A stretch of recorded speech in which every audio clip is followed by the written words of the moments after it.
Hello, welcome back to our 10-minute training sessions. My name's Jay, I'm one of the trainers here at our Behaviour and Training Centre. Today we're going to be going through play biting. This is particularly a problem with puppies. In fact, everyone I have spoken to who has ever had a puppy at some point or another has had at least one complaint about puppy biting, puppy mouthing, puppy nipping. It's got a lot of different names. So to start with, what is this? It's quite self-explanatory. It's essentially when the puppy comes up and bites you. The reason they do this is, well, there's several reasons. When they're teeny tiny in their little whelping boxes with their brothers and sisters, you'll notice that, and even now they'll do it, they'll bite each other's ears, each other's legs, each other's tails, because primarily it is a form of play. Now, they do this with his brothers and sisters when they're itty bitty tiny, because this is how they actually learn bite force. So they'll learn the difference between what is a play bite and what is a I'm going to really chomp down hard and hurt you bite. They'll also learn pain as well. So when they bite their sister and the sister squeals because that hurts, that's when they start to learn about the bite force. When the sister then turns around and bites them back, that's when they start to learn about what pain is. So they carry this behaviour on with you, and I know it's difficult, but when they're being really annoying, what you have to remember is it's kind of a compliment. What they're saying is, play with me, attention, please play with me. And I know it can be really annoying. It's really important that we try and stop this at a young-ish age. By about 5-6 months, most puppies will have their adult teeth. By this point, the teeth are a lot stronger, but aside from that, the bigger the dog gets, the stronger the jaw muscles get, the stronger the bite force, so the more it is going to hurt. So how can you stop this behaviour? The most effective way to stop this, and it sounds ridiculous, is to completely ignore it. And actually in dog training this happens quite a lot, where we say the best way to train your dog is by literally doing nothing.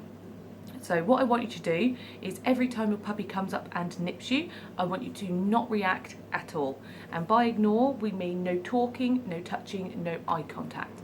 Eye contact is huge for dogs.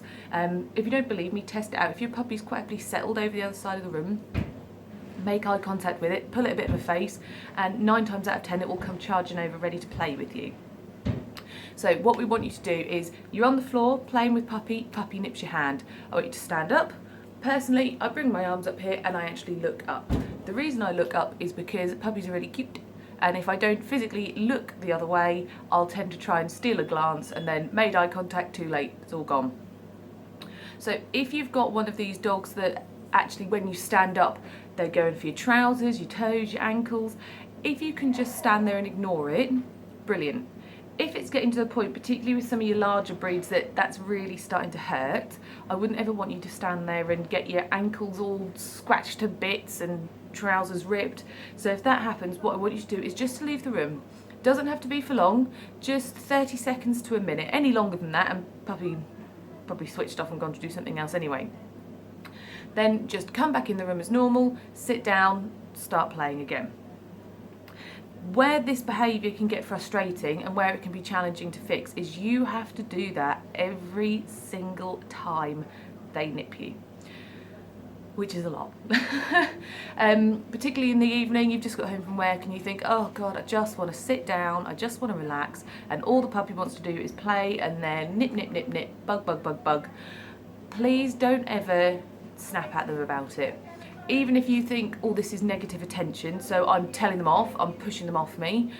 For most puppies, actually, the action of being pushed is just a bit of rough play, and actually chances are they're going to come back and bite you harder because they're thinking, right, this is great fun, this is great, I'm going to come and get you more. And also if you scold at them, even if you shout at them, it's still attention, and that's what your puppy is aiming for. They want your attention. So sometimes, whether it's good or bad, they're still getting the attention, therefore the behaviour has worked. The way I always put it to people is, if you think, I know it's been a while since your puppy has been a wild wolf, a wild animal, but if you think about it from a survival point of view, animals don't do behaviours that have no purpose because it's a waste of energy. And it's exactly the same thing with your dogs. With puppy mouthing, if you take all the purpose out of it, they will stop doing it because there's nothing in it for them. The only thing you have to bear in mind is that because this behaviour has previously got them attention, if you now start ignoring it for the first few days, you may find that it gets worse. The reason being is that because it's got them attention previously, the puppies will try harder and harder to get your attention before they stop. So they'll persevere with it a little bit and then they'll go, right, this isn't working, so I won't do that anymore. If you've got quite a persistent mouther, you can try teaching kind of no biting, gently, something like that. All you want to do is pop a treat in your hand and hold it out in front of your dog's face. Chances are they'll have a bit of a nip around your fingers, they'll probably lick your hand, they'll probably paw at it.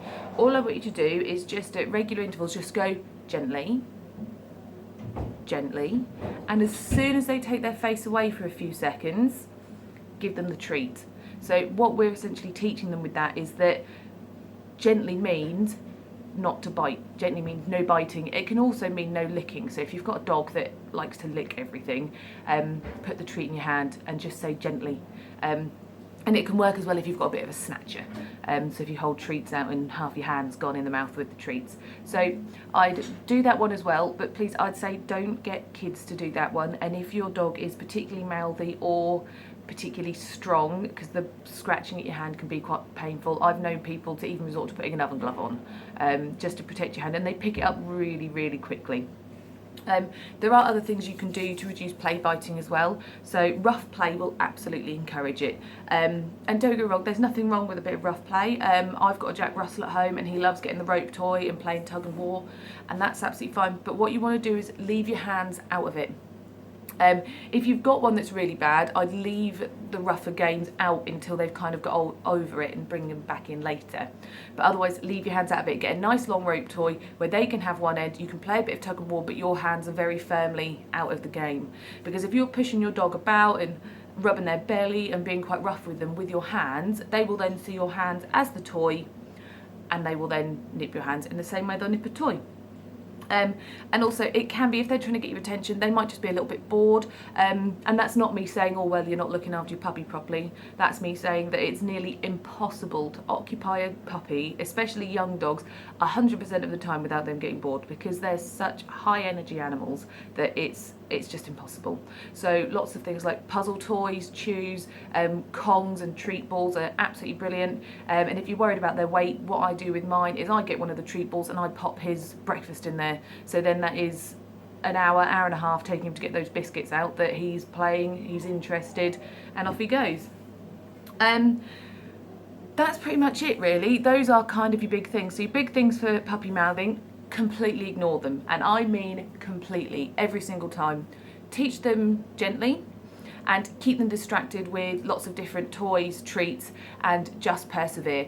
If you really genuinely sit at home and you ignore every single mouth, nip, absolutely everything that could be construed as puppy mouthing, and you do that for at least 4 to 6 weeks and you have seen zero improvement, so they haven't got any better or they've even got worse, that's when I'd say that you might need to look at actually seeking the help of a professional in the form of either a behaviour consultation or some puppy classes. So if that's the case, feel free to get in contact with us and we'll see how much we can help you. All right?